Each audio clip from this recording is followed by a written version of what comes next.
త్రిశూలాలతోనో దేవాలయంలో ఉండడు. 9 నెలలు తను చచ్చి నీకు బ్రతికి జన్మనిస్తుంది తల్లి.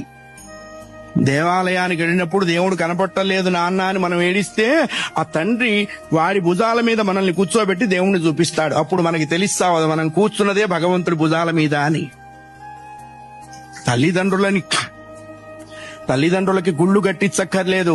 కట్టించిన గుళ్ళ ముందు వాళ్ళని కూర్చోబెట్టకుండా ఉంటే చాలు. అది నేర్చుకోవాలి. మనం బ్రతికుండగా వాళ్ళ అనాథాశ్రమాల్లో ఉండటం ఏంటండి? ఇంకంతకంటే పాపం ఏదైనా ఉందా? కాశీలో యజ్ఞం చేస్తే వస్తుందా? రామేశ్వరంలో అన్నదానం చేస్తే వస్తుందా? జన్మనిచ్చిన తల్లిదండ్రుల ప్రధానము. వాళ్ళని నువ్వే సేవించాలి. భగవంతుని సేవించకపోయినా నష్టం లేదు, బోల్డు మంది ఉన్నారు. జన్మనిచ్చిన తల్లిదండ్రుల్ని సేవించాలి, అది కర్తవ్యము. రామాయణం అదే చెప్పింది. అయ్యా, ఆ అభిప్రాయం లేనివాడు పశువు అనకూడదు.